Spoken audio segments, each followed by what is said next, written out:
요한복음 14장입니다. 너희는 마음에 근심하지 말라. 하나님을 믿으니 또 나를 믿으라. 내 아버지 집에 거할 곳이 많도다. 그렇지 않으면 너희에게 일렀으리라.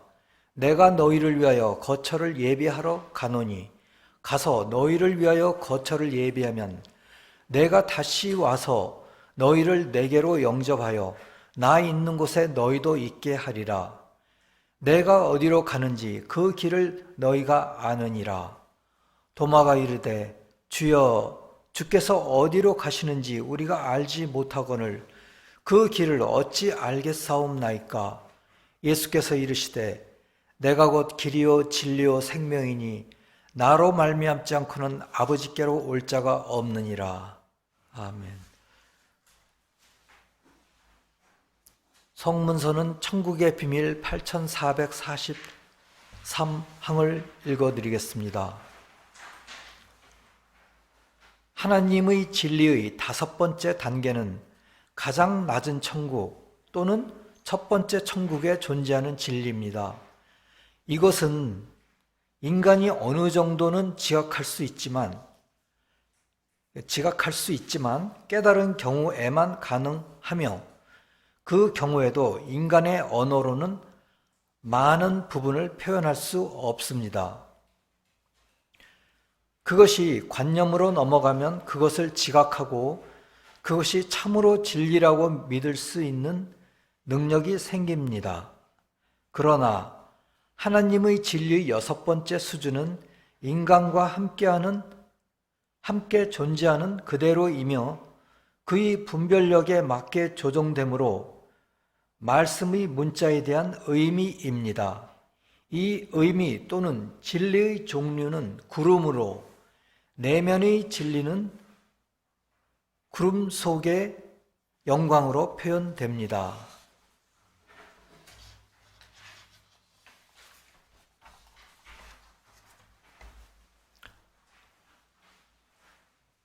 오늘은 주님의 통하지 않고서는 아버지께로 갈 수 없다는 그 말씀을 영계의 태양과 또 진리의 등차의 면에서 우리가 묵상해 보고자 합니다.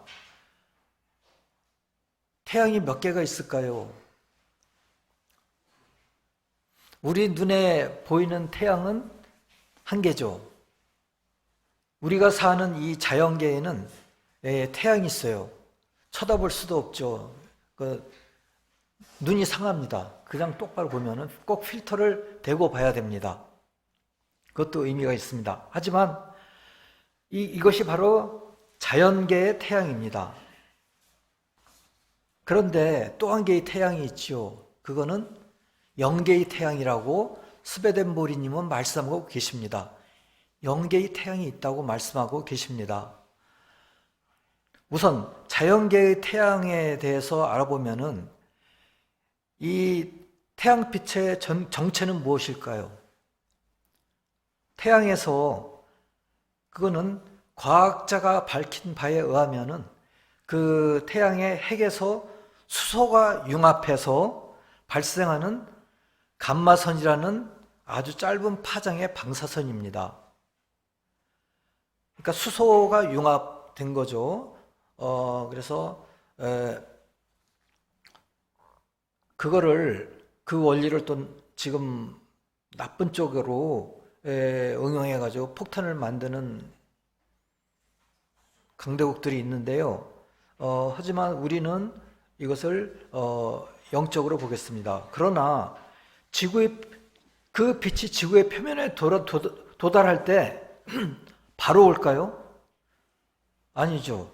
여러 번의 충돌하고 또 흡수되고 또 태양의 핵에서 이렇게 나올 적에 태양 겉에 이제 흡수가 되고 태양 겉면과 또 충돌하죠. 그래가지고 에너지가 손실되고요. 그래서 지구까지 올 때는 지구에 도달할 때는 가시광선, 적외선, 자외선, X선, 기타 등으로 지구 표면에 도착하고 지구에서 방출이 됩니다. 그런데 이 영계의 태양이 존재한다고 스웨덴보르님은 말씀하십니다. 그런데 스웨덴보르님은 말씀하시기를 그것은 상응으로 존재한다고 말씀하셨습니다. 상응입니다.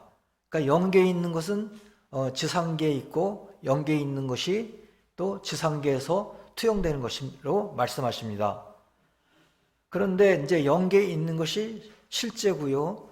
저희에게 나타나는 것은 자연계 맨 나중에 나타나는 그 말단에 나타나는 모양새인데 실제로부터 반영되는 투영이라고 말씀하십니다.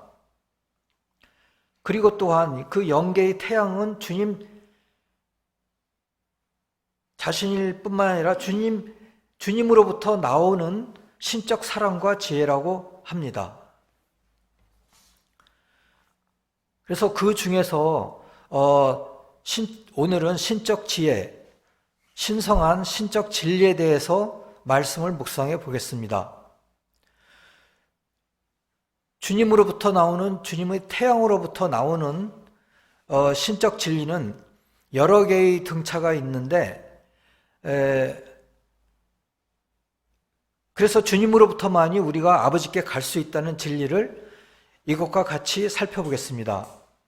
주님은 말씀하시기를 요한복음 14장 6절에서 예수께서 이르시되 내가 곧 길이요 진리요 생명이니 나로 말미암지 않고는 아버지께로 올 자가 없느니라고 말씀하셨습니다. 왜 그렇게 말씀하셨을까요?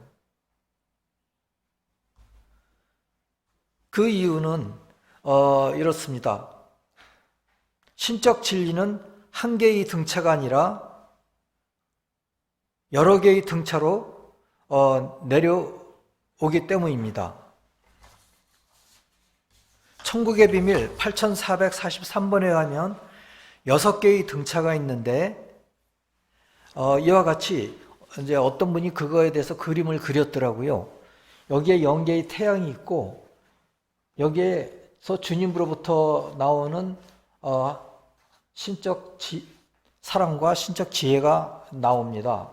방출이 됐는데 여기에서 1, 2, 3, 4, 5, 6 6개의 이 등차로 내려옵니다. 근데 이 마지막에 이 6번째 등차는 자연계를 얘기합니다. Natural World, 자연계입니다. 그리고 5, 4, 3 단계는 천국의 1층천, 2층천, 3층천으로 내려오는 단계고요. 1단계, 2단계는 주님에서 직접 내려오는 단계입니다. 그래서 요거에 대해서 같이 묵상해 보겠습니다. 우선은 마지막 6번째 등차부터 우리가 생각했습니다.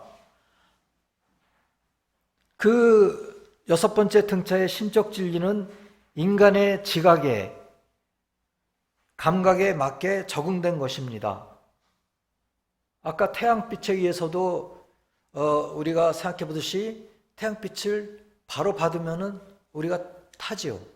탈 수밖에 없습니다. 그것이 조정되어서 6번째 등차기까지 내려왔는데 이것이 무엇일까요? 그것이 말씀의 글자의 의미입니다. 이 진리가 성경에서는 구름으로 표상되었고 이 진리의 내면적, 내적 의미가 구름의 영광으로 표상된 것입니다. 표상은 표현하는 것, representation입니다. 그렇다면 이 말씀의 글자의 의미가 6번째 등차인데 그 위의 등차는 어떨까요? 그 위의 등차는 1층천 천국에서 받는 진리와 일치하는데 이 밑에서 올라가면 5번째 등차죠. 이거는 어떻게 얘기할 수 있냐면요. 깨우침을 받은 인간이 즉 그 진리를 받고 일단 깨우쳐야 합니다. 어느 정도 약간은 지각할 수 있지만은 그 취약한 부분의 아주 많은 부분은 사람의, 인간의 말로 표현할 수가 없는 진리의 등차라고 합니다. 이게 참 어려운 말인데요. 5번째 등차로 내려온 하늘의 그 진리는 상당히 많은 부분은 하늘의 말로만 표현할 수밖에 없는 진리라고 합니다. 이 말에 대해서는 우리가 이 다음에 영계에 가보게 되면은 이해하실 수 있을 것입니다. 그리고 4번째 등차의 진리는 어떨까요? 바로 이층천에 있는 진리입니다. 이층천에 있는 진리의 등차인데 인간의 지성으로는 이해할 수 없는 진리라고 합니다. 그러니까 저희는 여기에 있는데, 여기에서 인간으로서 있는데 이층천부터의 진리는 이해할 수 없습니다. 1층천까지만 우리가 이해할 수 있고, 그것도 일부분만, 인간의 말로 표현할 수 있는 부분만 이해할 수 있는 것입니다. 2층천까지만 등차에 해당되는 진리만도 이해할 수가 없는 것입니다. 그럼 세 번째 진리의 등차는 무엇일까요? 3층천에 해당되는 진리인데 그것도 3층천의 심장부에 해당되는 진리라고 합니다. 그리고 우리 인간은 조금도 이해할 수 없는 진리의 등차라고 합니다. 더더군다나 1차적인, 2차적인 진리는 주님에게서 직접 나오는 진리의 등차인데, 이거는 천국에 있는 천사조차도 그 이해성을 넘어서는 진리의 등차라고 합니다. 천국에 아무리 그 경력이 많고 오래된 천사들이라도 이 주님에서 직접 나오는 진리는 이해할 수 없다고 합니다. 그렇다고 이해할 수 없다고 해서 합리적인 게 아니라 합리적인 건데 천사들조차도 이해할 수 없는 진리의 등차라고 합니다. 그러므로 우리가 주님께서는 우리 6번째 등차에 맞게, 6번째 우리 인간에게 맞게 6번째 등차로 6번째 등차로 내려 보내주셨는데, 그것은 우리가 글자의 의미로 알게 되죠. 성경의 글자의 의미도 있고, 그런데 우리가 특별한 은총으로 수베덴보리님을 통해서 라틴어, 또 그것을 번역해서 영어로, 또 그것을 한글로 또 번역을 해서 또 기타 다른 각 나라의 언어로 번역을 해서 해놨죠. 이것을 전부 다 읽었다 하더라도 우리는 깨우침을 받을 때만이 어느 정도 약간만, 그것도 인간의 말로 지각하고 인식할 뿐인 것입니다. 그래서 우리는 이 세상에서 뿐만 아니라 저 세상에서도 계속 더 배우려고 해야 됩니다. 그러한 자세를 가지려 해야 되고요. 여기에서 다 못 읽고 갈 수도 있습니다. 하지만은 우리가 저 세상에 가서 또 마저 읽을 수가 있죠. 마저 연구하고 할 수도 있는데, 그렇기 때문에 우리가 겸손해야 됩니다. 우리가 모든 것을 알았다고 그렇게 교만해지게 되고, 우리가 생명나무의 열매를 따먹으려 한다면 우리는 어떻게 될까요? 아담이나 루시퍼의 죄를 짓게 되는 것이라고 생각됩니다. 그렇다면 우리 아까도 말씀드렸다시피 6번째 단계 인간의 지각에 맞게 적용된 진리는 무엇일까요? 아까도 말씀드린 것처럼 말씀의 글자의 의미입니다. 이것이 말씀에서 구름으로 표상된 것입니다. 그렇다면 왜 삼층천의 이해성을 넘어서는 주님으로부터 직접 나오는 첫 번째, 두 번째 단계의 진리가 맨 끝으로 여섯 번째 단계인 말씀의 글자의 의미까지 낮아지는 이유가 무엇일까요? 물론 우리가 그것을 그 뜨거운 빛을 감당할 수 없기 때문이라고 할 수도 있는데요. 그것을 좀 철학적인 용어로 얘기를 한다면은 무한을 유한화해야 하기 때문입니다. 신성 자체, 사랑 자체, 지혜 자체, 선 자체, 진리 자체이신 주님은 천국 훨씬 위에 계시고 무한자이십니다. 그래서 주님은 어떤 천사에 의해서도 받아들여질 수 없기 때문입니다. 더욱이 우리 인간은 신성 자체, 사랑 자체, 또 지혜 자체를 그대로 받을 수가 없지요. 주님 안에 있는 신적 사랑은 상응적으로 얘기한다면은 영적으로 우리가 주님 안에 신적 사랑을 직접 받는다면 어떨까요? 상응적으로는, 영적으로는 이 세상보다도 더 뜨거워질 것입니다. 왜냐하면 그 영계의 태양은 이 자연적인 태양의 그 원천이니까요. 근데 우리가 그 원천에 다가간다면은 우리의 영혼은 불살라지는 정도가 아니라 아예 분해되고 말 것입니다.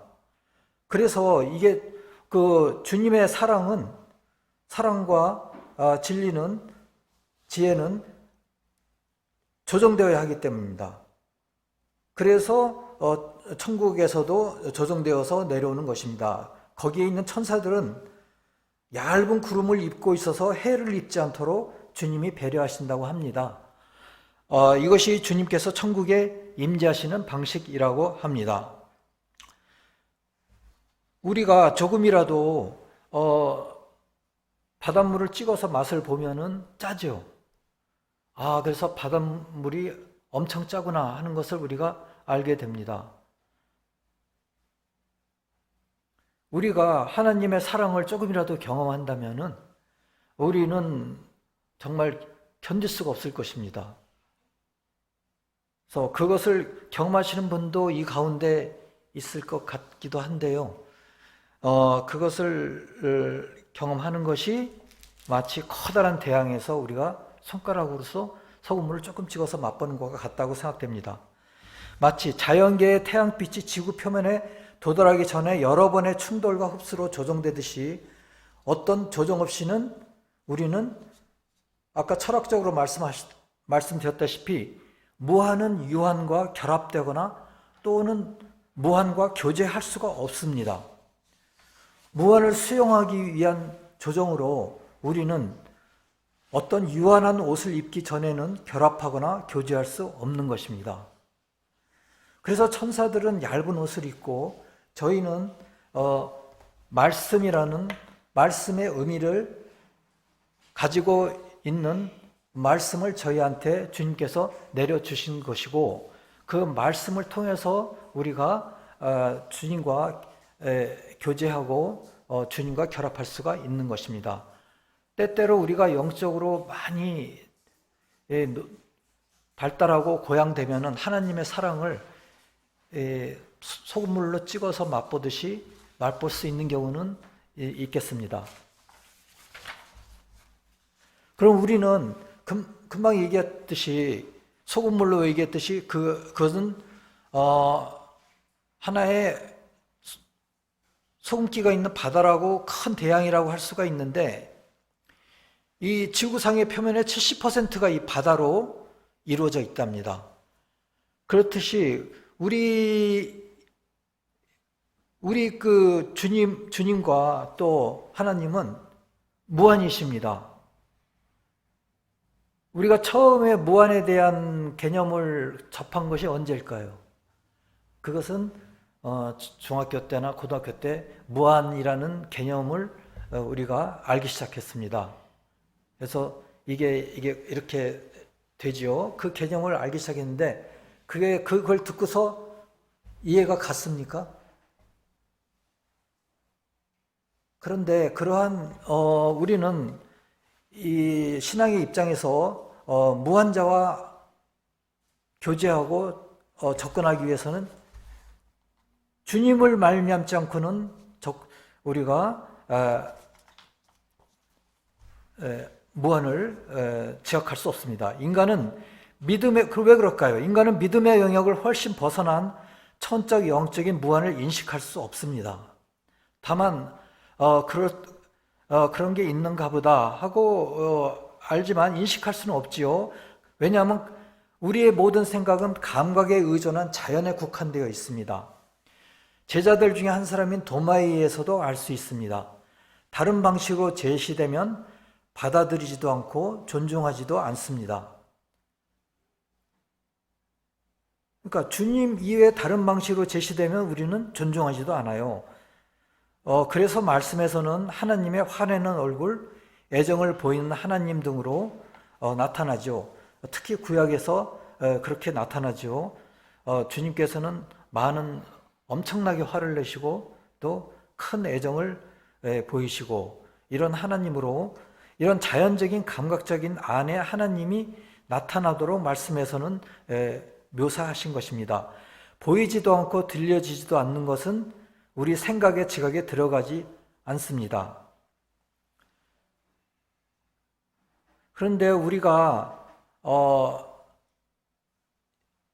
우리의 그런 감각이나 지적 사상 안에 주님이나 하나님을 나타내지 않으시면은 인간은 어떻게 하나님을 그릴까요? 결국은 어쩔 수 없이 환상적으로 하나님을 그려내고 상상합니다.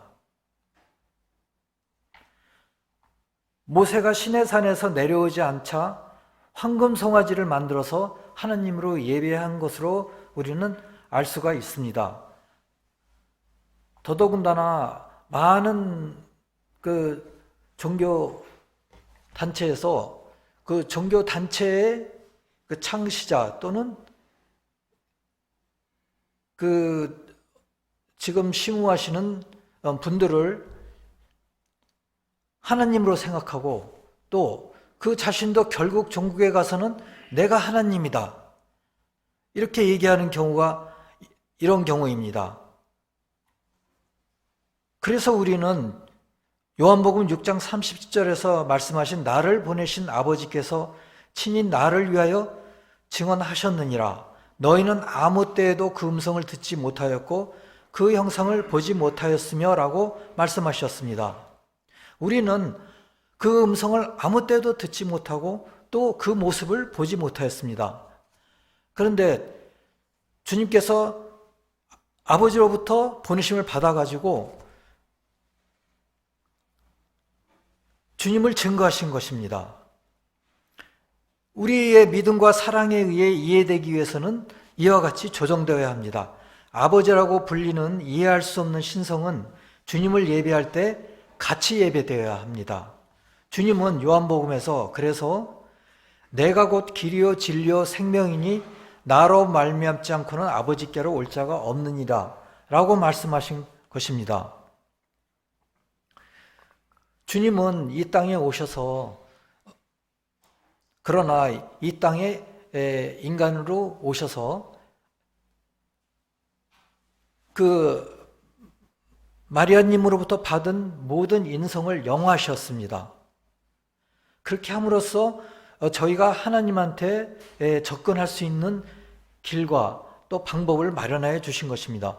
어떤 사람도 그것이 바로 신적 인성인 것입니다. 어떤 사람도 신적 인성에 의하지 않고는 신성 자체와 믿음과 사랑으로 결합할 수 없습니다.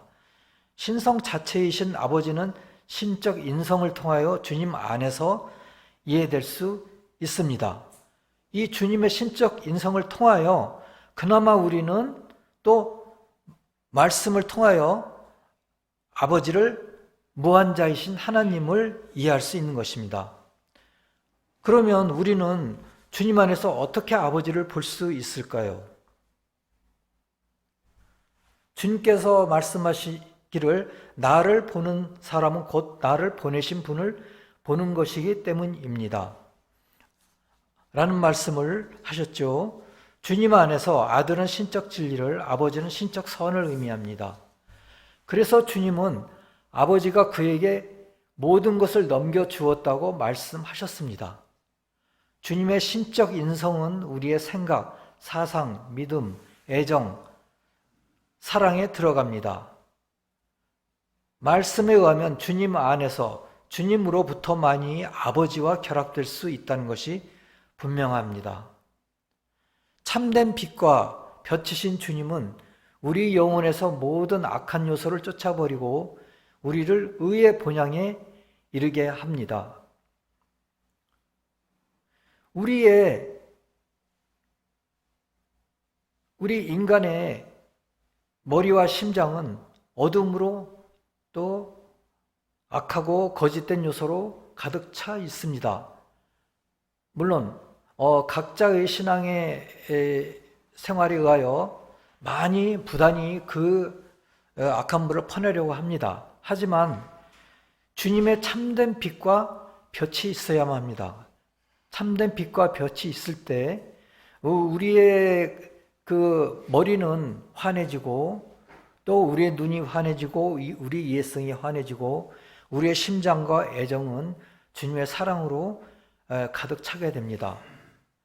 그러나 우리가 그렇게 하려고 악을 제로하고 멀리 하려고 노력하고 거짓을 극복하려고 노력할 때 그렇게 되는 것입니다. 그렇게 될 때 주님은 천국으로 인도하십니다. 아버지와 아들과 성령은 세 개의 다른 본체가 아니며 하나이십니다. 마치 태양이 하나인 것처럼 하나이십니다. 자연계에서도 태양이 하나고 영계에서도 영계의 태양이 하나인 것처럼 하나인 것입니다. 주님께서는 다음과 같이 말씀하셨습니다. 내 아버지께서 모든 것을 내게 주셨으니 아버지 외에는 아들을 아는 자가 없고 아들과 또 아들의 소원대로 계시를 받는 자 외에는 아버지를 아는 자가 없느니라. 아멘. 다 같이 기도하시겠습니다. 주여, 오늘 저희가 주님을 통해 아버지를 볼 수 있음을 알았나이다. 모든 사람이 이 세상을 떠나기 전에 주님을 알고 주님의 말씀을 알고 좀 더 심층적이고 영적인, 내적인, 내면적인 진리를 알고 갈 수 있도록 인도하여 주시옵소서. 지난주도 많은 사람이 속절없이 갑자기 영계로 떠났습니다. 그들이 진리와 진리에 따른 삶을 이루고 갔는지 심히 걱정이 되옵나이다. 저희가 항상 감사하는 삶을 살고 주님을 통하여 무한자이신 아버지와 함께 동행하는 삶을 영위하게 하옵소서. 저희의 마음과 심장과 머리에 임재하여 어두운 저희를 밝혀주시옵소서. 또한 교회적으로도 저희 교회의 마음과 심장과 머리와 신부에 임재하여 주시옵소서. 그리하여 저희가 태어난 목적을 이루며 살게 하옵시고 저희 교회가 태어난 목적을 이루면서 살게 하여 주시옵소서. 무한과 유한의 관계를 인식하고 또 이해해야 하고 주님과 개인적인 관계를 갖는 것이 얼마나 큰 축복인지 알게 하여 주시옵소서. 모든 말씀 주 예수 그리스도의 이름으로 기도드리옵나이다. 아멘.